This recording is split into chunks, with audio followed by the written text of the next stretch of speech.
ستار کے ساتھ خداوند کا شکر کرو، 10 تار کی بربت کے ساتھ اس کی ستائش کرو، اس کے لیے نیا گیت گاؤ، بلند آواز کے ساتھ اچھی طرح بجاؤ، کیونکہ خداوند کا کلام راست ہے اور اس کے سب کام باوفا ہیں۔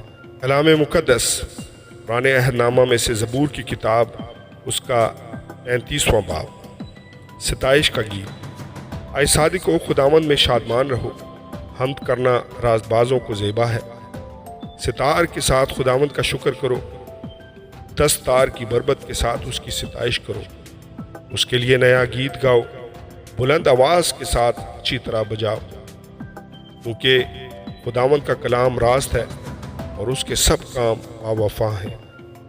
وہ صداقت اور انصاف کو پسند کرتا ہے، زمین خداوند کی شفقت سے معمور ہے، آسمان خداوند کے کلام سے اور اس کا سارا لشکر اس کے منہ کے دم سے بنا۔ وہ سمندر کا پانی تودے کی مانند جمع کرتا ہے، وہ گہرے سمندروں کو مخزنوں میں رکھتا ہے۔ ساری زمین خداوند سے ڈرے، جہان کے سب باشندے اس کا خوف رکھیں، کیونکہ اس نے فرمایا اور ہو گیا، اس نے حکم دیا اور واقعہ ہوا۔ خداوند قوموں کی مشورت کو باطل کر دیتا ہے، وہ امتوں کے منصوبوں کو ناچیز بنا دیتا ہے۔ خداوند کی مصلحت ابد تک قائم رہے گی اور اس کے دل کے خیال نسل در نسل۔ مبارک ہے وہ قوم جس کا خدا خداوند ہے، اور وہ امت جس کو اس نے اپنی ہی میراث کے لیے برگزیدہ کیا۔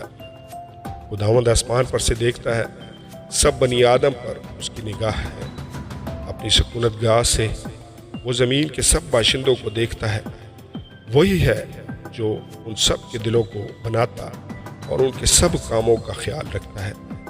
کسی بادشاہ کو فوج کی کثرت نہ بچائے گی، اور کسی زبردست آدمی کو اس کی بڑی طاقت رہائی نہ دے گی۔ بچ نکلنے کے لیے گھوڑا بیکار ہے، وہ اپنی ہی شہزوری سے کسی کو نہ بچائے گا۔